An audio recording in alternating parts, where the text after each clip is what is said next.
Hi everyone, I'm Emily from DiamondEnvy.com, and today we have Dina, also from Diamond Envy, Leah from Little Bird Told You, and Stacy from HowHeAsked.com, and we're going to talk about engagement ring trends coming up. Diamond Envy is an online retailer of conflict-free, natural, fancy-colored diamonds, emeralds, and jewelry. Their jewelry collection has everything from yellow diamond engagement rings to pink diamond studs and emerald necklaces, and if you can't find what you're looking for, their design team is available to help you create your own custom jewelry. Just visit diamondenvy.com. Now, Little Bird has expert guidance throughout the diamond and engagement ring hunting process. They help clients understand diamonds, settings, metals, different styles, antiques, care, and so much more. Most of their clients come in under budget and find a bigger, better, prettier diamond in the right setting for their lifestyle. So they get peace of mind coming from an independent expert helping them at every stage. Check them out at littlebirdtoldyou.com. Now, HowHeAsked is the perfect website to help you plan your proposal. They offer free expert advice for planning it from everything from videographers to photographers to ring vendors. So they also feature heartwarming real-life proposal stories on the site. Get some inspiration and share your love story at howheasked.com. So thanks for joining us. Welcome, ladies. How about we start off with a quick question. Why don't you tell us how you got involved in the jewelry business? Sure. I'll start, I guess. Hi. I didn't realize that my passion was jewelry up until I was working in finance for a few years, only because at that point my friends started getting engaged and I realized that none of them cared about diamonds as much as I did and none of them knew as much about jewelry, and I was the only one who was so passionate about it. Like all my life I thought it was, oh, just a girl thing. I didn't know it was something that I actually really enjoyed. And then I went to school for it. I went to the GIA to study diamonds and other gemstones. And now here I am at Diamond Envy, and I love working with customers, and I love putting things together for people and coming up with blog topics that are educational, and really I just love talking about jewelry, everything about it. Can't blame you. That's awesome. I'll go next. Starting a little differently because I don't necessarily work in the diamond industry, but I run HowHeAsked.com, which turned into this massive hub for men and women to find proposal ideas and engagement rings. And so I originally just thought that I was going to start this blog on the side that, you know, helped a lot of my friends who were getting engaged at the time be able to share their proposals. So once this hub got curated and we could start looking at different ways to use all of those proposals, we found out that men were coming to the site and they wanted to find jewelers, they wanted to find colored diamonds, they wanted to find unique diamonds, and they wanted to find ways that you know, they could really blow their girlfriend out of the water with their proposal. So great. Yeah.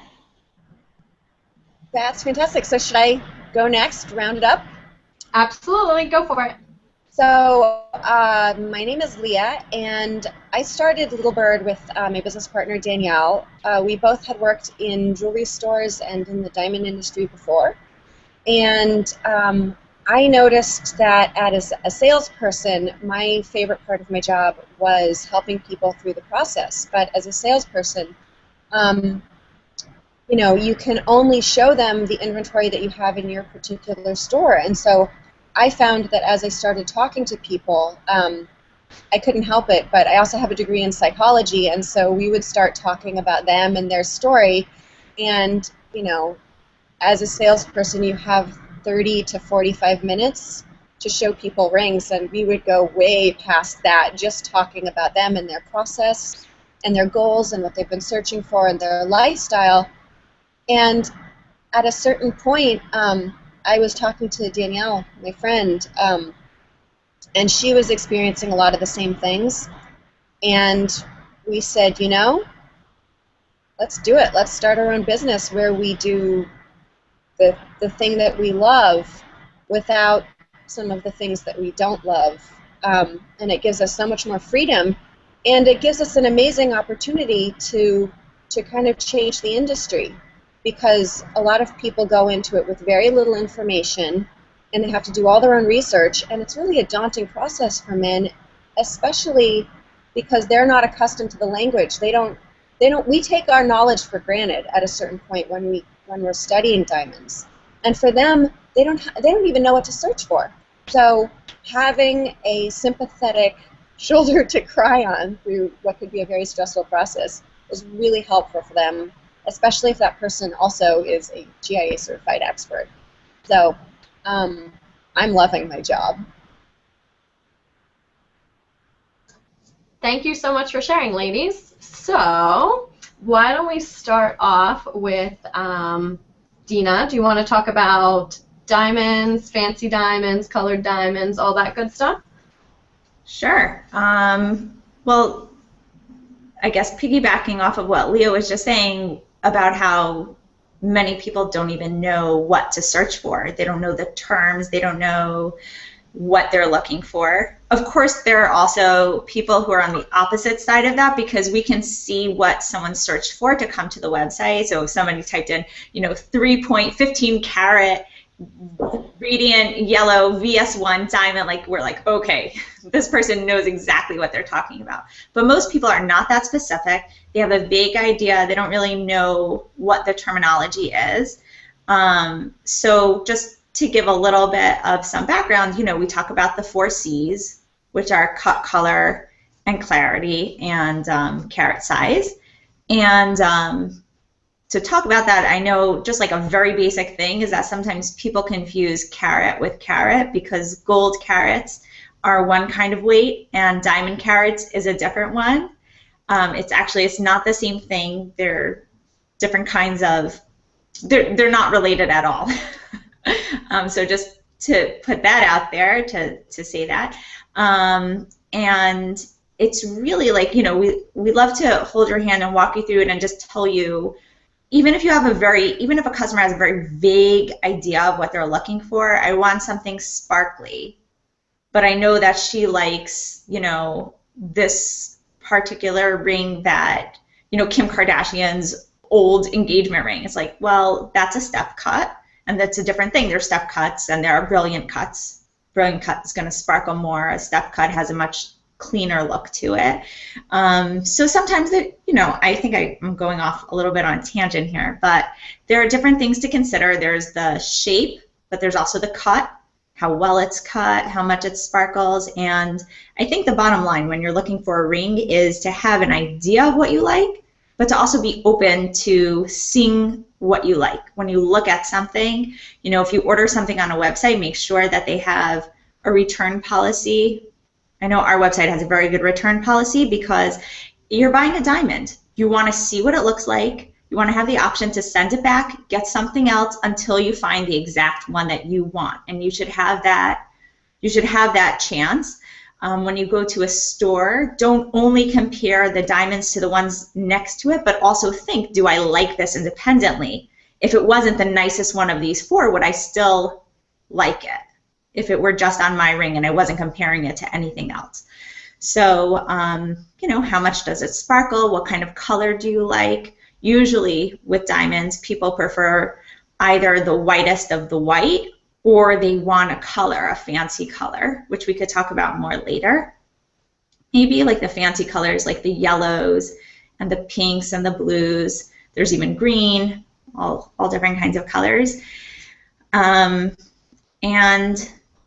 those are the biggest considerations. I know people think of size as the biggest consideration, like how big is the diamond, but I don't know, when you're in the industry, you don't really think about how big it is. It's really more the quality of it, because you can have a very large, ugly diamond, and what does that look like? Some people want to compromise on it, so they'll go really big, but it's not cut well, so it doesn't sparkle, and it has visible inclusions, and occasionally you'll come across an inclusion that's actually really cool looking. So if it's visible, then maybe it's the shape of a heart, or maybe it's the shape of a dinosaur or whatever. But that's not very common. So it's to see what you like and to get a sense for, you know, be open to what you're looking at. Those are some really good points. I know that you wanted to talk, Leah, about budget, and I feel like that's a really good jumping off point because, you know, 4Cs has a lot to do with it. So if you want to get into maybe how to find something for your budget no matter what, that'd be really great. Yeah, there are a few different tricks, and I would say the most important thing when budgeting is to decide what your priorities are in the very beginning and then write them down so that you can come back and leave a little note for yourself so you can look at it later. Because I think people have a tendency to, as they're comparing the 4Cs, their priorities can shift. So sometimes someone can say that they want a really large diamond, so they're looking for high carat. But then as they're looking at them, they notice that they're more drawn to a smaller, brighter diamond. So then they start saying, well, the high carat is important to me, so I want to keep it at like maybe, you know, 1.5 carats. But it's also really important to me to have really good cut or really good clarity. Because as they start to compare diamonds, they notice the benefits that these other things can give you, and there's this slow creep of your budget as you look at it and you say, okay, well, for another $500, for another $700, I can up this other thing, and then you don't scale back your carat size, or, you know, you say that you want something that's larger, but you don't scale back your color parameters. And so it's really easy for people to start going over budget. So that's why I think you should write it down on, you know, a piece of paper what's important to you. And then if you go back to that piece of paper, you can kind of check in with yourself and say, okay, here's my budget, and if I'm going to compromise on this one thing, then I'll get this other thing that I want. But it kind of keeps you honest with yourself. The other thing that I've noticed that people do a lot, especially in my field, because my clients have a tendency to buy the diamond separately from the setting. So the other thing that they do is they think about their budget, and then they're looking for a diamond, and then they buy a diamond that's at the upper edge of their budget, and they don't really leave enough for their setting. And so that's another way that people go over budget. So you have to think of the whole thing as a complete package, because, you know, as beautiful as the diamond is, if you corner yourself and you don't want to go over budget and you get a setting that you're not into, that's going to really change how you feel about your ring in the end. So that's another one. That's a really good Let's point. see, what else could I say? Yeah, I can't. Any other questions? Well, I was just going to say, do you have any like awesome tips on how to do that? Because I've been told in working here at Diamond Envy that you're right, it is a lot like a seesaw. You have to give one part for the other part, unless you're Kim Kardashian, you have an unlimited budget. So, saying that, do you have any awesome tips on maybe how to get a bigger look, or you know, when to compromise over the other?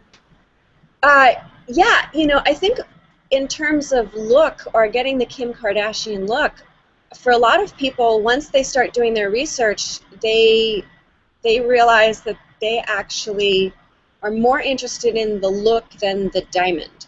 So, you know, I think for a lot of us in the industry, we get really into the science of diamonds because we get exposed to them so much.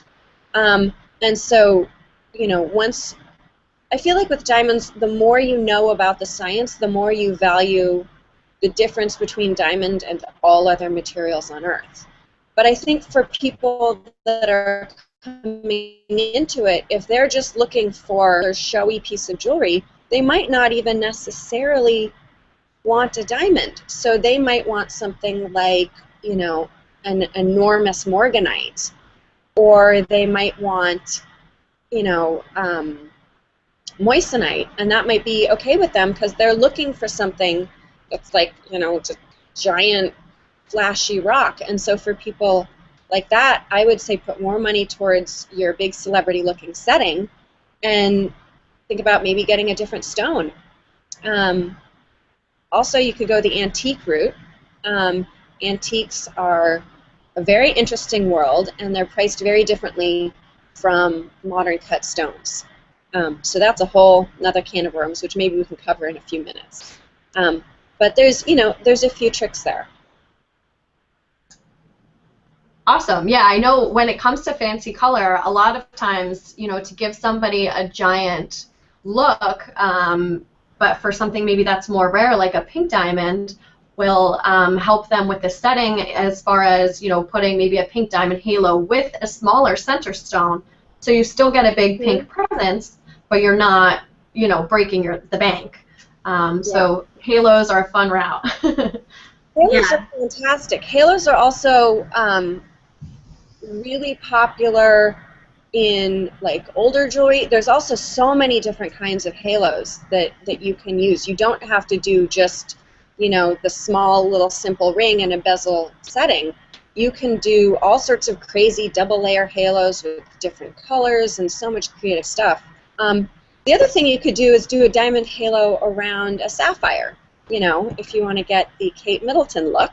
And sapphires and rubies can also be a fantastic way to get a lot of surface area sparkle and impact without having to get like a 3-carat diamond,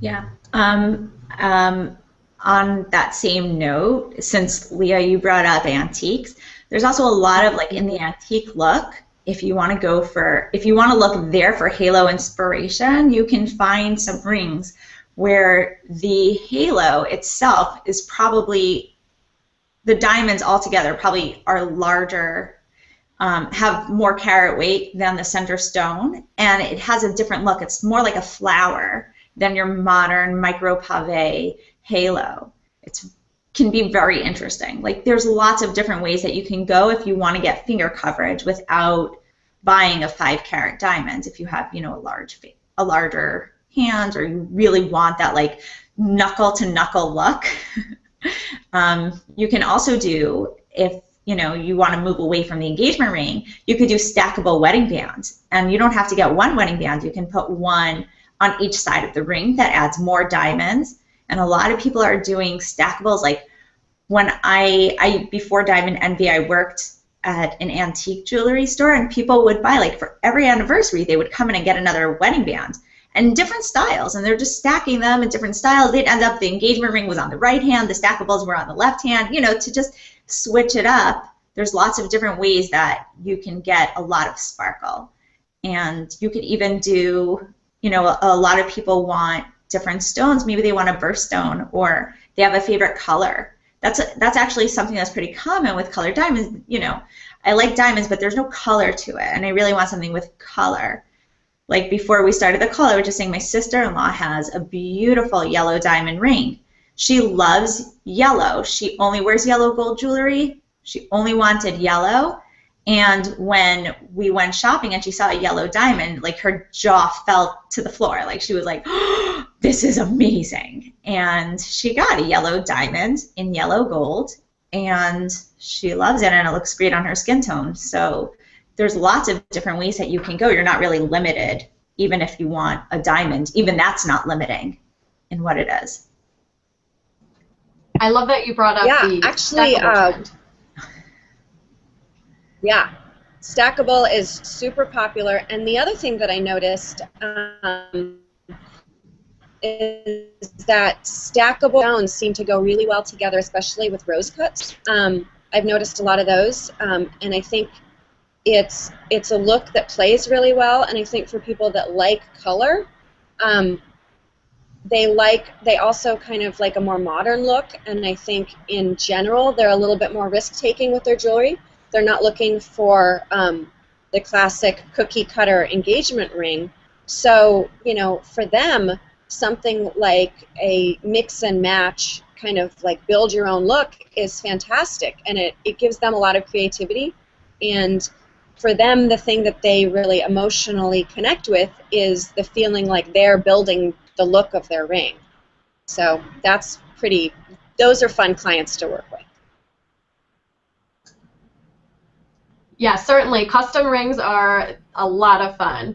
I'd love to hear from Stacy. Do you have a favorite trend right now or something else you want to talk about? Unmuted myself.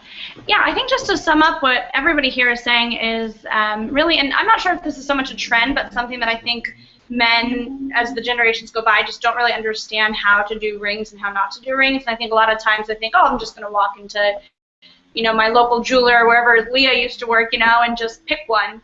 And I think these days it's just getting more unique of an experience. You can find people like Leah who's really great at it. You can find, you know, companies that specialize in colored gems and diamonds like you do. You could work with someone who, you know, scours all these vintage who knows where and get, you know, these perfect vintage rings. And so I think that really when someone goes to find the ring, that intimidation of what do I do is really eased, I think, by all the endless possibilities. So really you just have to get to know what it is that, you know, your soon-to-be bride kind of sort of wants, and then go from there, because, you know, we all weren't born knowing these things. You know, you all are experts, and, you know, even myself, I'm around this every day. So I think just knowing that your options are endless, that there's, again, the seesaw thing that you just need to kind of face and figure out, and to really, you know, don't be afraid of learning and making a decision on your own.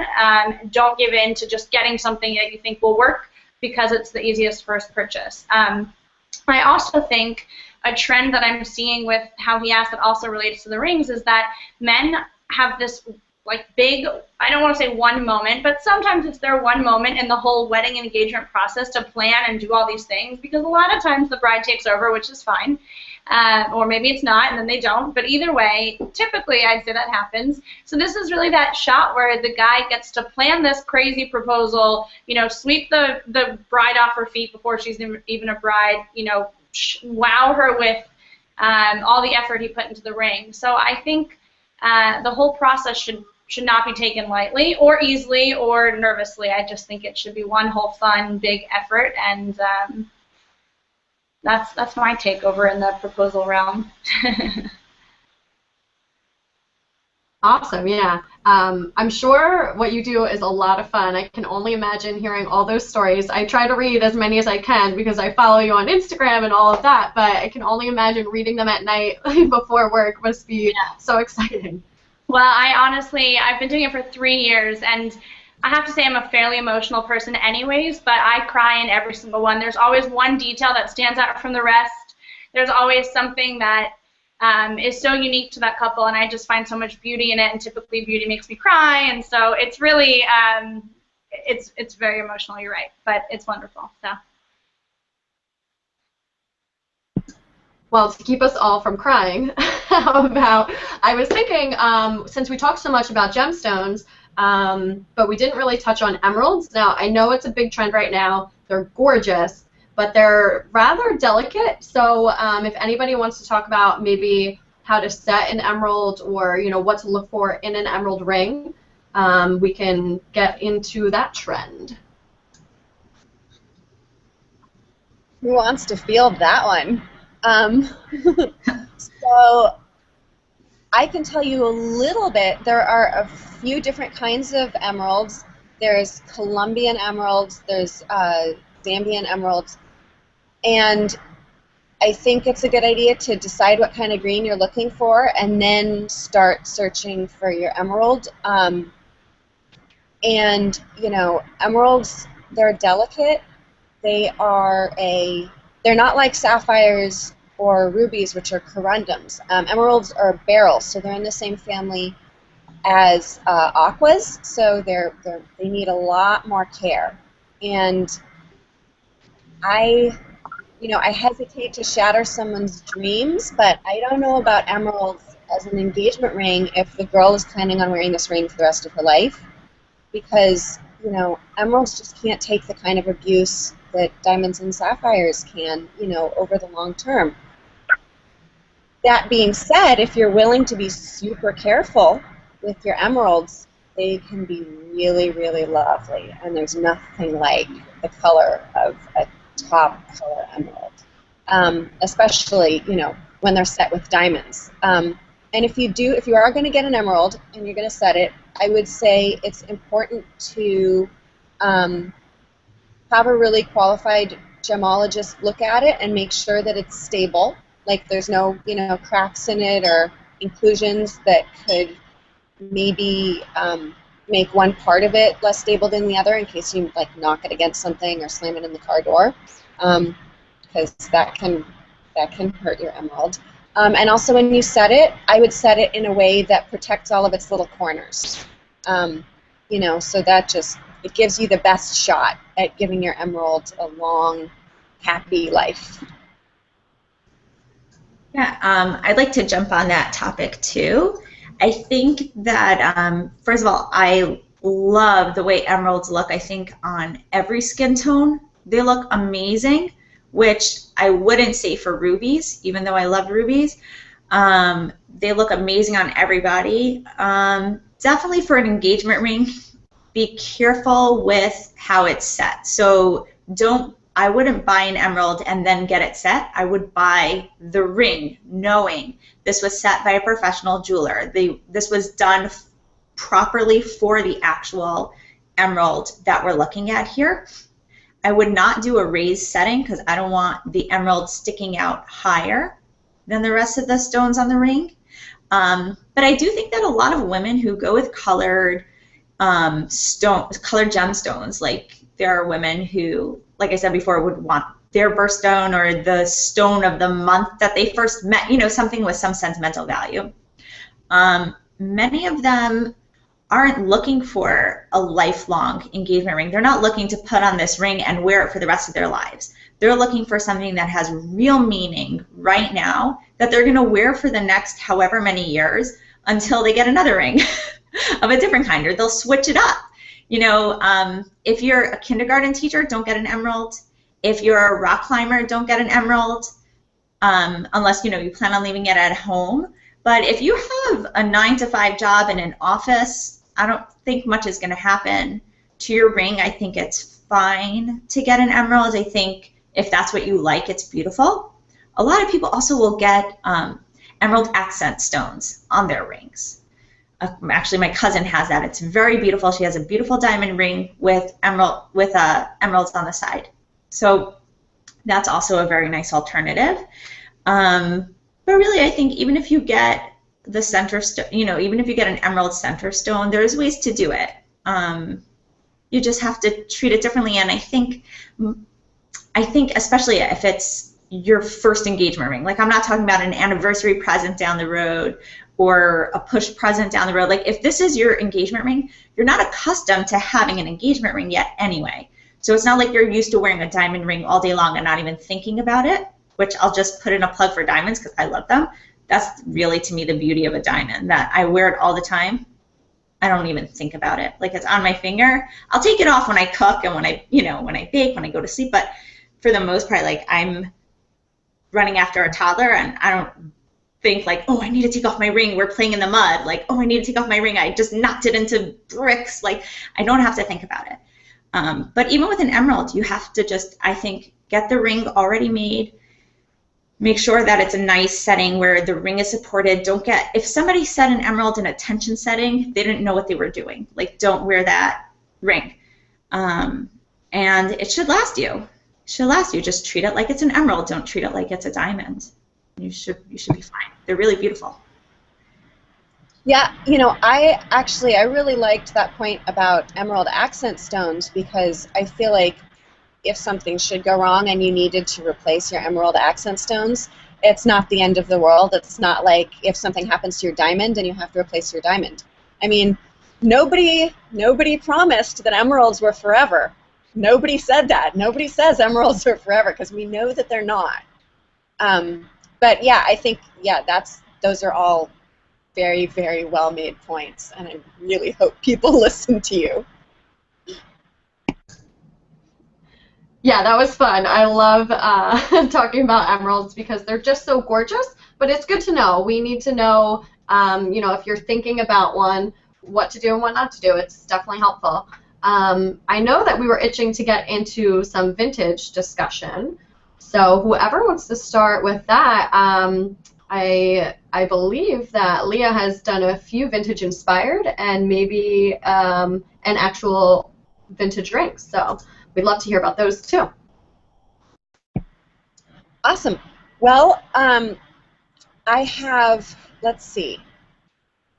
It seems like there are two routes that people take. One, they say that they are looking for just an antique ring or a vintage ring, or they want a really good price on a ring, and sometimes you can actually get a better price on a ring if you go the antique route than if you go the modern route, because I've noticed that shopping for antiques is a lot more like an auction than the pricing can be a little bit more hit or miss. So it's possible, if you do your research and you get lucky, to get an amazing deal on a ring. The other thing that sometimes happens is that someone sees an antique ring that they really, really like, and they decide that that's what they want.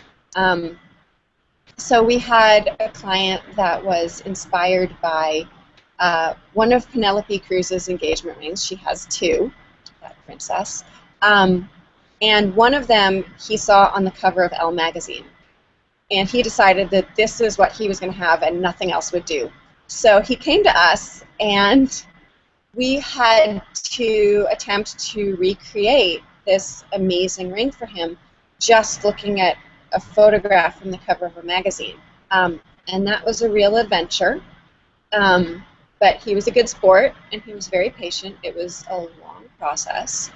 But we actually went to Brilliant Earth, and they found a diamond, and they made absolutely the most amazing sketch I've ever seen. It was so exact. It was like magic.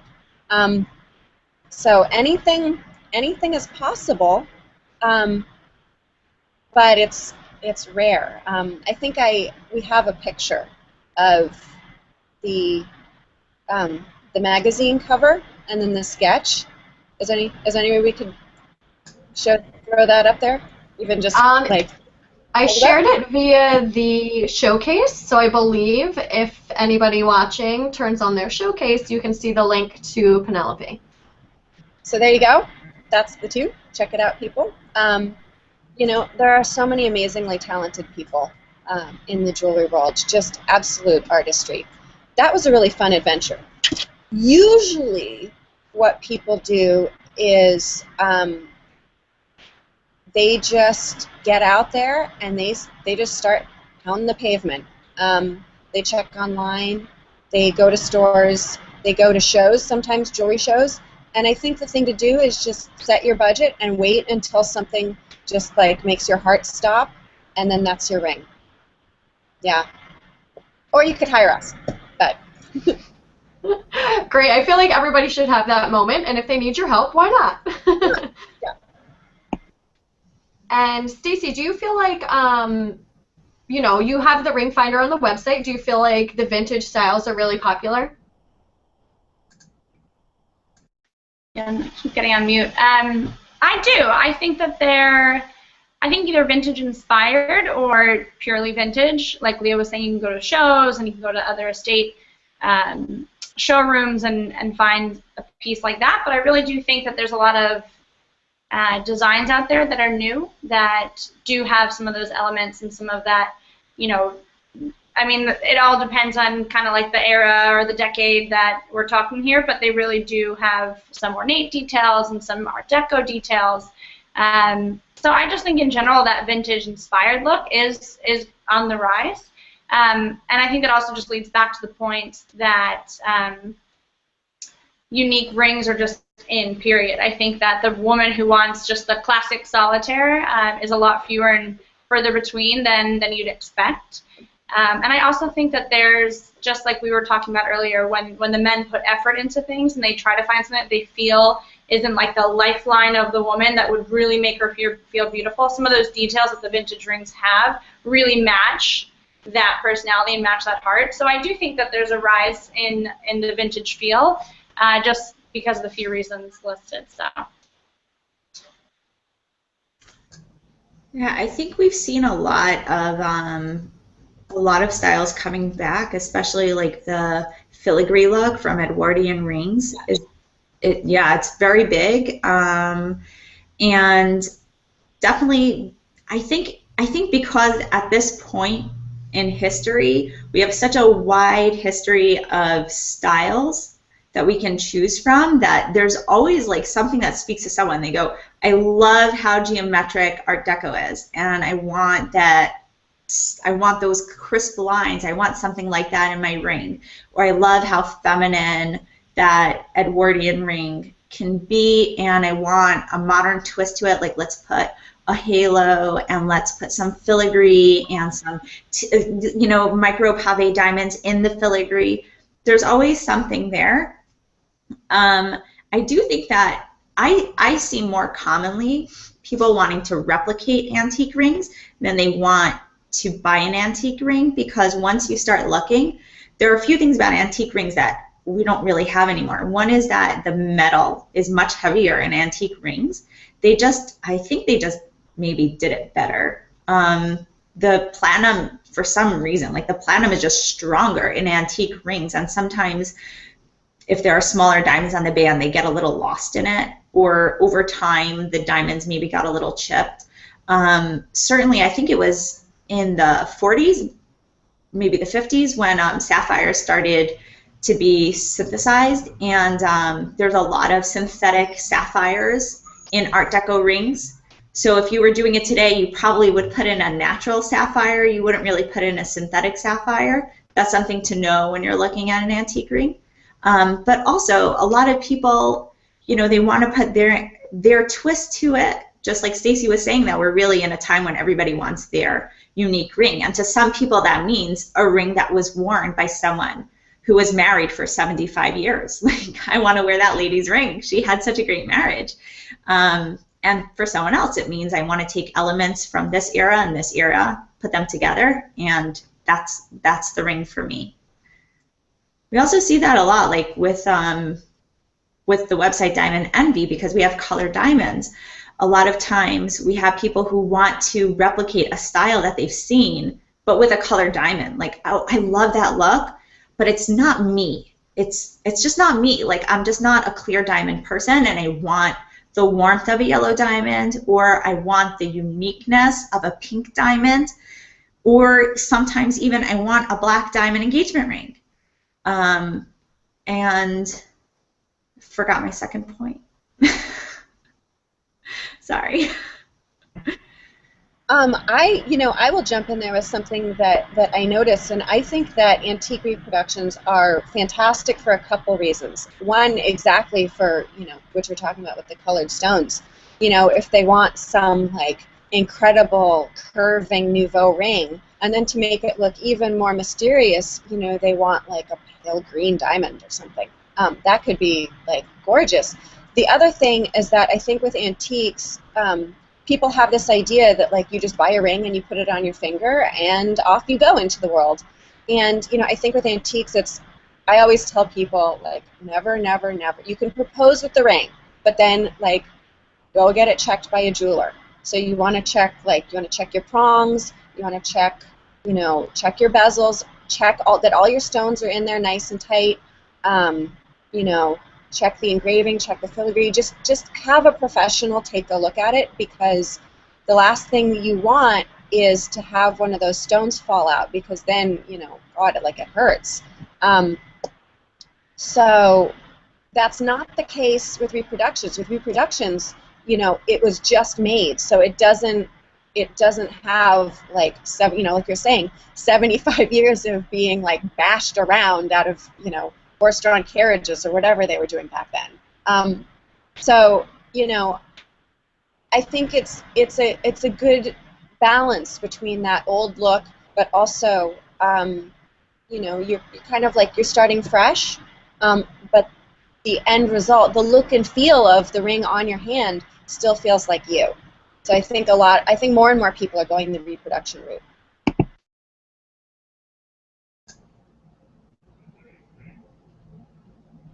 Am I muted? Oh, there we go. Definitely. I think so too. I mean, it's a really good idea because you get the best of both worlds. You get that look that you want, but you get the, you know, the quality and the wear, and it can take the wear and tear that you're going to give it.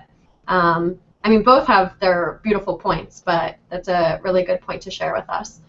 Oh, I have one more point that I just ran into yesterday and this morning with a client that people might not know. And I think people these days really like having like the certification with their diamond, and they really like having some like concrete statistics to look at to know that they're getting a good deal, so that they can really like understand the value of their ring. And for a lot of antique cuts on diamonds, so like the old mine cuts and the old European cuts, a lot of them don't come with GIA certs or EGL certs, because that wasn't done at the time. And even if they do come with a cert, the cert will give it a cut of poor, because for some reason, which I still don't understand, the GIA gives all old mine and European cuts a poor grade. That's probably going to change sometime in the next 5 years, but until it does, I have to explain to everyone, even if you have a cert, which you probably won't, don't let that put you off. These are like, it's comparing apples and oranges. So that's another reason to go for reproduction, because for a lot of people, it just gives them so much more security to have the old look to the setting, but then like a really easy to understand diamond. There we go. That was my last point. Yeah, I think the GIA holds all-round diamonds to the standard of a modern fancy brilliant, which in old mine and old European, they just don't sparkle the same. But it's a different cut, it's a different look, it's a smaller table, it's a cute look. I mean, I have one old European, old mine cut from like a ring from my great grandmother, and like I love it. It's not, it sparkles beautifully. It doesn't have to be the sparkliest diamond in the room, and it has history to it. So it is all about, you know, is that what you have? So, you know, it is all about what you like and coming in with the knowledge, knowing what to look for, really. I think everyone here on this panel can really hold your hand and walk you through the process, and it's important to find someone who you like and you trust, who you can speak to about it, who's not going to mislead you, because as Leah pointed out all the way at the beginning, sometimes people are limited to the inventory in their store. So even I mean, I'm going to say I work for a store, I work for Diamond Envy, but we'll make any custom design, so I don't feel that we're limited to, you know, the 6 styles that we have in front of us. So I feel comfortable saying this. But there are some stores, especially, you know, chain stores or like the big stores, they're limited to what they have, and they can only sell you what is in front of them. So it is very nice to have someone who can hold your hands and walk you through the process and explain to you, especially, I think one thing we didn't mention yet is that there's a timeline. Like, you don't expect, this might happen to some people, but don't expect to propose on a Saturday and walk into a store on a Thursday looking for the ring, because in your mind you're like, oh, I'm so nervous, I'm not going to hold on to this diamond for so long, like I'm going to lose it, I'm going to buy it at the last minute. Like, don't do that, because if they might not have the diamond that you want, you might be making something custom, you might have to get it fitted. Everything is going to take time. If you want something custom, everyone's going to tell you 2 to 3 weeks, maybe even more if it's holiday season, you know, proposal season. Like, if you need to get it sized, just to get it sized sometimes can take 1 day, sometimes it can take longer. So just have a game plan in mind. Don't expect to wait until the last minute and then the ring will be ready for you. Make sure that the ring is ready for you, even if you prefer to put a deposit down and walk out the door and come back and pick it up right before you propose. But, you know, have your plan there.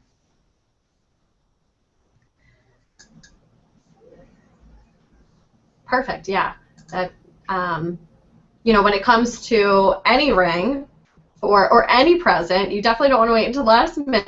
And if you're thinking about going custom, I mean, it's going to take a little bit of time. I think people don't realize that. They think, you know, there's like this perfect setting sitting there, and then there's this perfect diamond, and they're just going to pop it together. But, you know, allow a couple of weeks and then think about, maybe personalizing it with an engravement, and you may have to get it sized. So definitely allow yourself a little bit of time and then think about getting it insured before you pop the question. So how about we wrap it up with maybe one of our favorite proposal stories, one of our favorite rings, something we've seen along our journey. I will share mine as of right now. We recently set a 35.75 carat fancy yellow diamond into a gorgeous custom setting with a bunch of filigree in the gallery, and I must say having to put that on was not a tough job. So that's my favorite ring for the moment. Let's hear some of your stories.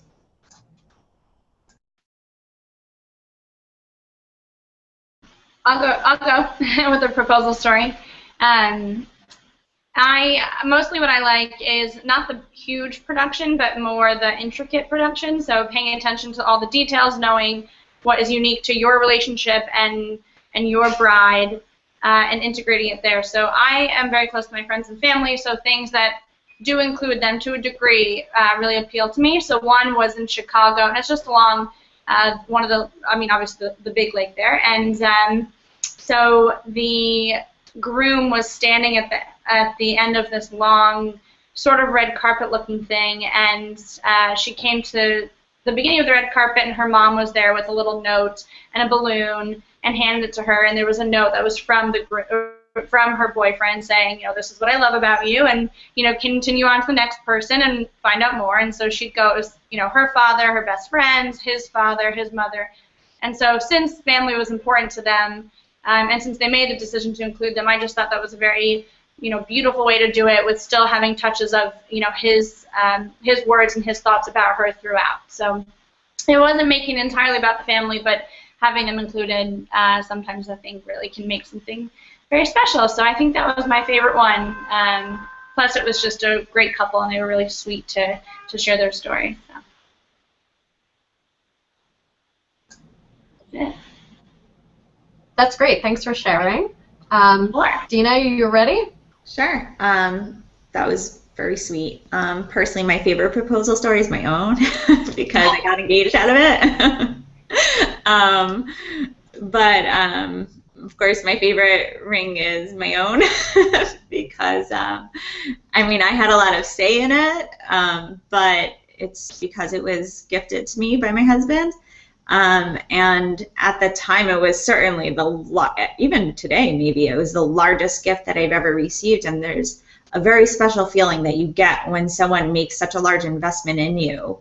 You know, even for some people, if they don't spend that much in money, but they spent a lot of time on it, there's knowing that somebody dedicated so much to this moment, to this decision. It's a very, very nice feeling that sometimes I think can get underestimated sometimes when people are still single and they're not really thinking that way. It's like, oh, what do I need a big diamond for? What do I need this? Like, you'll see how you feel about it when you're in a relationship and when you're with somebody and they do this for you. They take this big leap and they invest so much in you.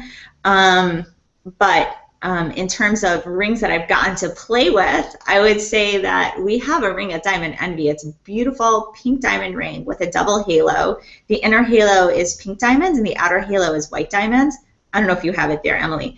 And down the band, there's two rows of diamonds on it. And the way that the halo is set, it's called a visible setting. You really barely see any metal, and the diamonds are scalloped.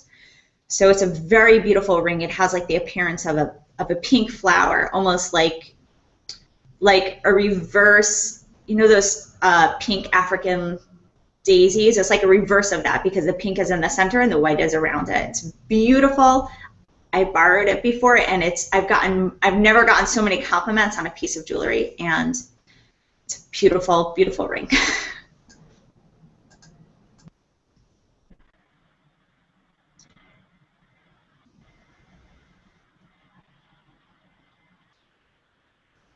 Anyone else? Who's next? Sorry, can you guys hear me now? There we go. Okay. Okay, so I didn't select that pink diamond ring you're talking about right now because I selected a different pink one with a twisted shank in case we got into all these details. But I do have a yellow one with the same setting shown here. I mean, it's very hard to tell, but you can kind of see that scalloped edging on it, and that's the visible setting Dina was explaining.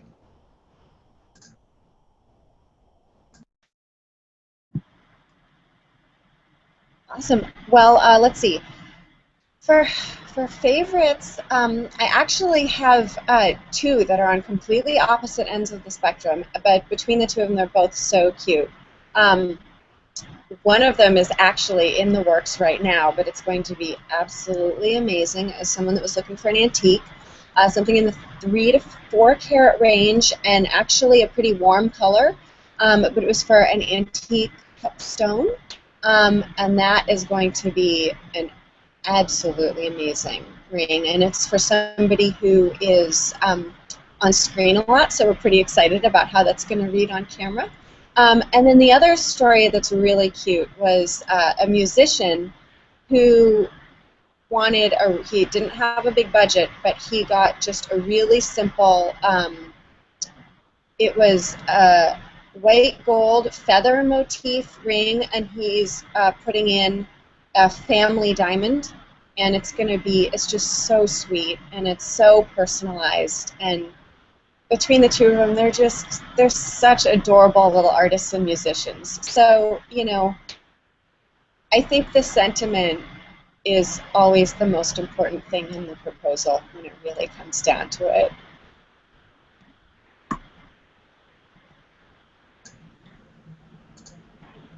I definitely agree. You know, it's an emotional thing. They're part of your life forever because that person is. So, you know, it's definitely exciting and emotional at the same time. Stacy, do you have a favorite? Sorry. A favorite ring or proposal? Oh. Well, my proposal was the Chicago one I was saying before. And then ring. I actually like the I like the simplistic type of thing. I like really thin bands. I do like either a 3-stone ring or just a single, a solitaire. Not that I don't like detail, because I do, but I think some of the details in the simplicity, and that's really my style. So I'm not hugely into tons of the pave and, you know, stones stacked on stones, but I really do like a nice, solid, simple ring. Is that it? Well, there's nothing wrong with that. I mean, everybody has their own favorites, right? All right, so if anybody has anything left they want to add in before we wrap it up, we did not get any questions through here, so I was just wondering if anybody had a question they were thinking about.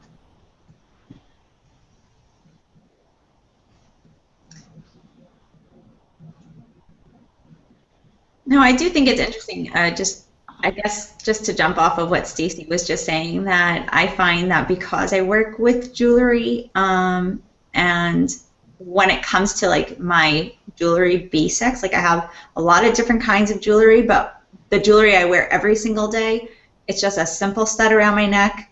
It's a very simple ring that I have a very, you know, a solitaire ring, basically with 2 side stones. Like, for some people, like, you have a certain idea in mind, and it's like, all I wanted was an apricot, didn't care about anything else. You have something that you want, and you know, this is what I want to see every single day. And then you can switch it up. Like, I have a lot of fun jewelry that I'll wear with certain outfits, deserve, you know, a strand of pearls that I can wrap around my neck 5 times, and something else deserves like a fun, very large coin pearl necklace. Something else needs these cooler earrings, you know, and you can dress it up. So when you are thinking about jewelry, there's even ways that you can do like fun, fine jewelry to dress things up that isn't going to break the bank. Like, not everything needs to cost what your engagement ring costs, and you can still have a lot of fun with it. There's a lot of like starter jewelry, I think, and for somebody who maybe like doesn't even think twice when they drop $250 on a purse and it's not their only purse, like, think about that the next time when you're buying that purse. Like, you know, maybe I could buy myself just like a simple diamond ring. You can get that. You can have fun with that. Stackables are not expensive. Like, just to think about jewelry in a broader sense, and it doesn't only have to be about that big diamond ring or that beautiful setting of your engagement ring. Like, there's other jewelry that you can bring out with different outfits and rotate to make your wardrobe like a little bit more fun, to make yourself feel a little bit more sophisticated. You know, maybe today you want to wear your gold bracelet with your blue dress, you know, because the yellow and the blue look really cool together. Just different ways to think about accessorizing your outfits with fine jewelry, I think, is something that you can think about even before you have an engagement ring. Like, you don't have to wait until that engagement ring to start your jewelry collection. Like, you can start it. Like, we're in the 21st century. Women are proposing to men. Like, you could do whatever you want. You could buy yourself jewelry. It's all good. And, you know, make yourself at home at a jewelry store. Start your trust now. Find somebody who you like, who you can work with, and they'll work with you they'll work with you forever. Like, anytime you need a new piece, they'll work with you. They'll help you. So just something to keep in mind, like a last thought, I guess. That's great. Yeah. On that note, going off on jewelry and starting collections and all of that, we did have a question come through at the last minute from Andrea in Florida, and she asked if we will hold another hangout. So I believe that we may have some interest in maybe a wider jewelry discussion. So moving on from engagement rings, maybe we'll talk about pendants and necklaces and bracelets and earrings and all that good stuff on the next one. Thank you so much, ladies, for hanging out. So glad to have you. And don't forget to check out diamondenvy.com, littlebirdtoldyou.com, and howheasked.com. Thanks. Thank you.